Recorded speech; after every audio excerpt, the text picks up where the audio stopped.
The last part of the notes include talking about dilutions. So we know that if we want to make something diluted or dilute something, you're probably thinking, oh, we're just going to add some water to it, right? So that's how we do it. We're just going to have, but we have to be able to measure how much water we need to add. Okay, so we have a formula for using that. This is on your purple sheet, right? All of our formulas are on our purple sheet. So all we're going to do is we're going to calculate what we have before, right? Our concentration or molarity before, and then our volume, and then we have our concentration and volume after. So let's look at an example. Okay, so in my first one, it says how many milliliters of a 4 molar solution will I need to make a final solution that's 60 and 2? Okay, so this final solution, right, that's telling me the after. So I have a 2 molar, and then I have 60 milliliters. One nice thing about this formula is we do not have to use liters because it doesn't specify liters. Okay, so because it's talking about just volume, we can use any volume. Okay, in our previous calculations, when we're just calculating molarity, the formula specifies to use liters. So what it's asking me, right, is how much milliliters, so that would be my volume, right, that I don't know, and then it tells me I have a 4 molar solution. Okay, so now all I have to do is just solve.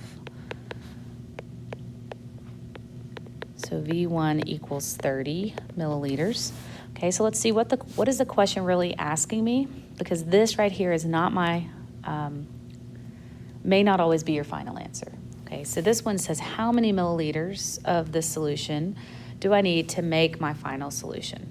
Okay, so that means like if I'm looking at this graduated cylinder right here, that means I need about 30 milliliters of my 4 molar, right? I want my final solution to be 60 milliliters. So what do you think I'm going to add right here?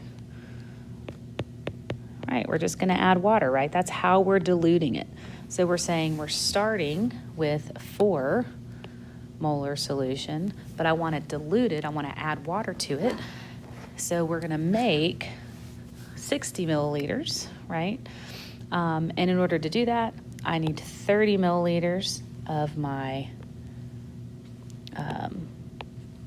starting solution, and then I'm going to need 30 milliliters of water. Okay, let's look at one more together. So in this case, if I have 50 milliliters of a 2 molar solution, so that's what it's saying I have to start. So let's go ahead and write that down. So 2 molar, and my volume is 50. It says how many milliliters do I need to add in order to dilute my solution to 1.5? Okay, so let's see. I want it to be 1.5, right? So I'm going to solve for volume. So pause here and see if you can find the answer. All right, let's go ahead and work it out.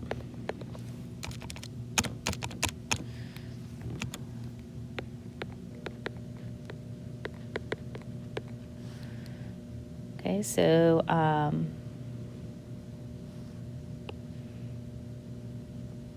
here's my final volume, okay?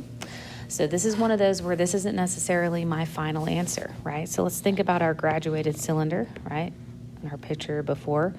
So let's say there's our 10, 20, 30.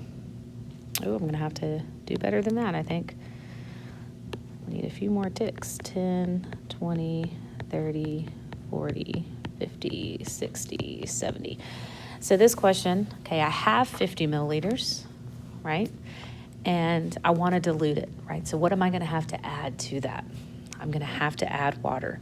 So let's say we're starting, right, with 50 of our starting solution, right, of our 2 molar, and I want to dilute it to the 1.5. So what did I really solve for? This V2 is just my final volume. So what that means is my final volume of solution should be somewhere up here around the 66 mark. So what did I have to add in order to get there, right? I had to add water to get to my final volume. Okay, so what is the question? How many milliliters do I need to add in order to dilute? And really this should say many milliliters of water. That might make it make more sense. I believe your notes say of water.